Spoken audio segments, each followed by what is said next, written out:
जिंदगी में फूल भी हैं, कांटे भी। अगर हमारी दृष्टि हमारी जिंदगी के कांटों पर लगी रहती है, अगर हमारा ध्यान जिंदगी के कांटों पर लगा रहता है, तो याद रखना ध्यान का शाश्वत नियम है, जिस जगह आपका ध्यान रहता है वो चीज बढ़ती चली जाती है। तो अगर आपका ध्यान आपकी जिंदगी के कांटों पर केंद्रित रहता है, हमेशा अपनी प्रॉब्लम्स पे केंद्रित रहता है, तो आपकी जिंदगी की प्रॉब्लम्स बढ़ती जाएंगी, आपकी जिंदगी के कांटे बढ़ते जाएंगे। और अगर आपका ध्यान आपके जिंदगी के फूलों पर रहता है, तो हमेशा ध्यान रखना आपकी जिंदगी में फूलों की संख्या बढ़ती जाएगी। तो अगर आनंदित होना है तो जिंदगी में फूल भी है, कांटे भी हैं, कांटों पर नहीं फूलों पर ध्यान दो, फूलों की बाढ़ आएगी और आपका जीवन आनंद से भर जाएगा। और चौथी बात कहता हूँ, अगर आप आनंदित होना चाहते हैं तो अपने आनंद पर कभी कोई शर्त मत लगाओ। प्रातःकाल सोकर उठो और ये निर्णय कर लो, मुझे आज का पूरा जीवन शाम तक का आनंदित ही रहना है, चाहे कोई भी प्रॉब्लम आए, कोई भी डिफिकल्टी आए, कैसी भी समस्या आए, मैं हंसता हुआ रहूंगा।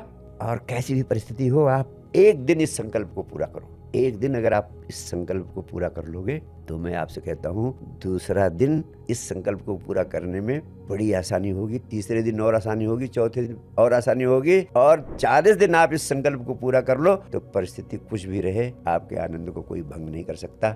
समस्याएं आएंगी, चली जाएंगी। क्यों? क्योंकि आनंदित जीवन जीने की आपकी आदत पड़ जाएगी। आनंदित रहना एक आदत है, दुखी रहने की लोगों ने आदत पैदा कर रखी है। मेरे जीवन का अनुभव कहता है कि तुम दुखी रहने के बजाय आनंदित रहने की आदत डाल सकते हो। और 40 दिन लगातार इस संकल्प को पूरा करो। और मैं कहता हूँ कि लोग कहते हैं गुरुजी कोशिश करते हैं लेकिन आनंदित नहीं होते हैं, तो क्या करें? तो मैं उनसे कहता हूँ कोशिश करते हो, आनंदित नहीं होते, आनंदित नहीं हो पाते हो, क्यों? गुरुजी ये समस्या वो समस्या नहीं हो पाती। तो मैं कहता हूँ तुम सिर्फ 40 दिन आनंदित होने की एक्टिंग करो। एक्टिंग करो।